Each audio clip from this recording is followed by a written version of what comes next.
नमस्कार, मैं उर्वशी, विभागाध्यक्ष हिंदी विभाग, रांची विमेंस कॉलेज, रांची। आज हम बात करेंगे श्रव्य माध्यम में रेडियो के संबंध में। रेडियो की आधारभूत विशेषताओं की जानकारी हम करेंगे। जनसंचार माध्यम के रूप में रेडियो की प्रकृति और विशिष्टताओं का अवलोकन हम अब करेंगे। रेडियो किस प्रकार जनमानस को प्रभावित करता है। जब कोई श्रोता रेडियो सुनता है तो उसे लगता है कोई उससे बातचीत कर रहा है, अर्थात रेडियो समसामयिकता और वर्तमान का बोध कराता है। इस व्याख्यान के माध्यम से आप यह जान सकेंगे कि रेडियो श्रोताओं को किस तरह बांधे रखता है और किस तरह से रेडियो एक सशक्त माध्यम के रूप में हमारे सामने उभर कर आया। टेलीविज़न के दौर में ऐसा प्रतीत होने लगा था कि रेडियो की आवाज़ दबकर रह जाएगी, लेकिन यह अपनी अंतर्निहित विशिष्टताओं के कारण लगातार जन जन तक सूचना, शिक्षा और मनोरंजन पहुंचाने का काम आज भी बखूबी कर रहा है। अभी कुछ समय पहले से रेडियो खांची ने जब व्याख्यान शुरू किए, तब रेडियो एक नए माध्यम के रूप में छात्र छात्राओं के सामने आया। आज भी रेडियो एक प्रासंगिक माध्यम के रूप में हम सब के समक्ष मौजूद है। शहरों में निश्चित रूप से लोग टेलीविज़न की ओर आकर्षित हुए हैं, लेकिन छोटे शहरों और गांव में अभी भी रेडियो की पहुंच सबसे ज़्यादा है। रेडियो के लिए बिजली की ज़रूरत नहीं होती, उसमें कोई तार एंटीना नहीं लगाना होता, बस ज़रूरत होती है तो रेडियो सेट की। रेडियो सेट खरीदा, उस पर बैटरी लगाई और अपना मनपसंद कार्यक्रम सुनना शुरू कर दिया।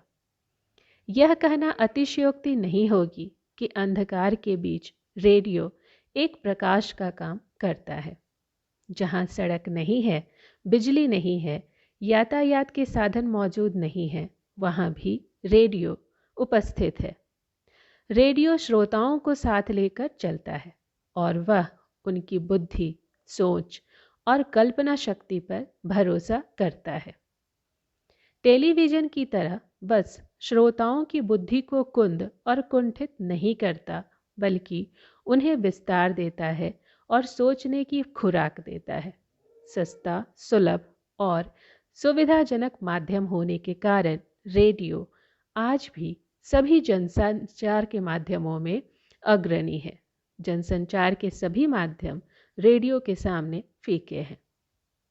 जिनके पास अक्षर ज्ञान नहीं है वे अखबार नहीं पढ़ सकते, लेकिन वे भी रेडियो सुन सकते हैं।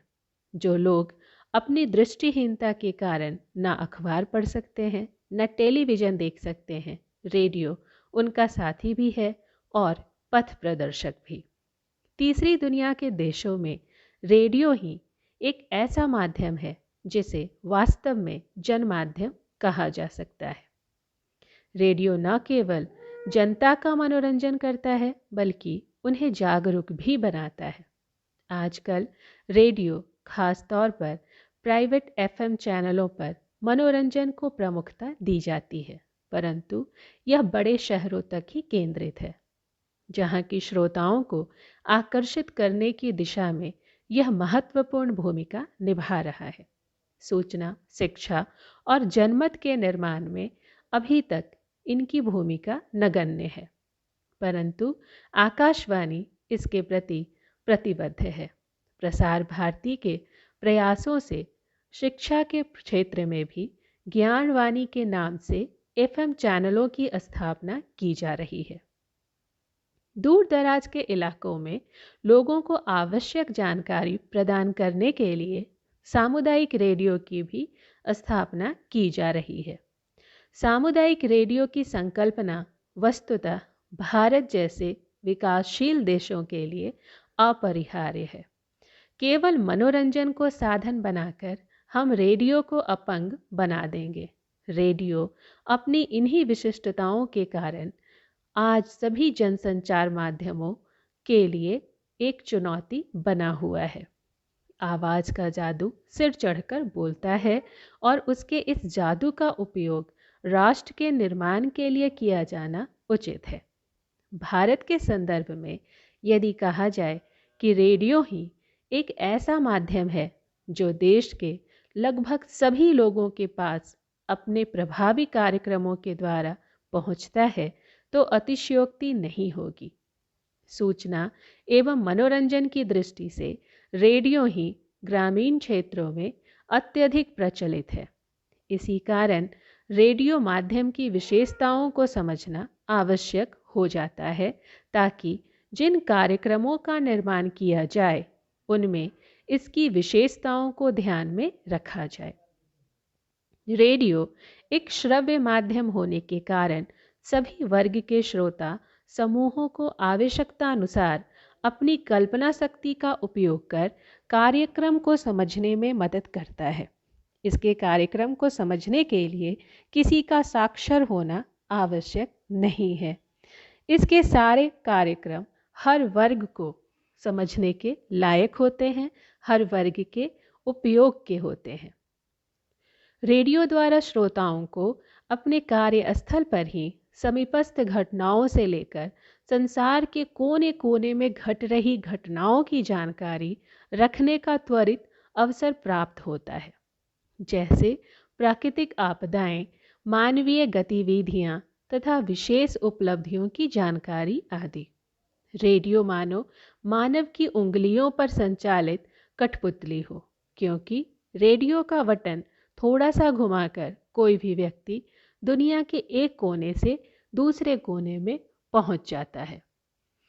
इसी संदर्भ में प्रोफेसर मार्शल मैक्लूहन ने अपनी पुस्तक में कहा कि रेडियो जनजातियों का एक ढोल है। इसका अभिप्राय यह है कि रेडियो किसी भी सूचना के प्रसारण का त्वरित माध्यम है।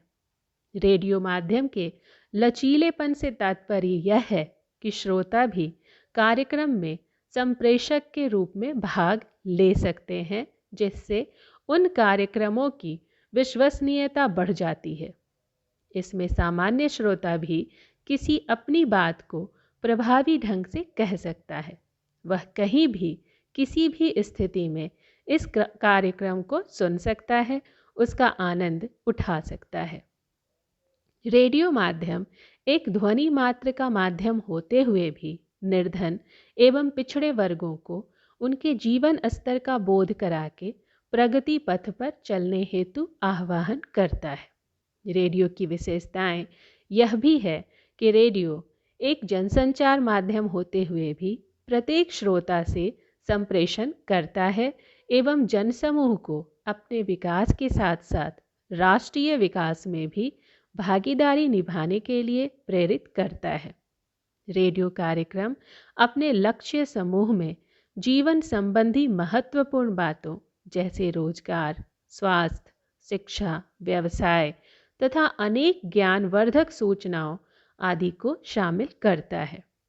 ज्ञान अर्जित करना अनभिज्ञता से बेहतर है। भोजन कर लेना भूखे रहने से बेहतर है। गरीबी में जीवन यापन से बेहतर है औसत जीवन स्तर प्राप्त करें। अस्वस्थ रहने से बेहतर है स्वस्थ रहें।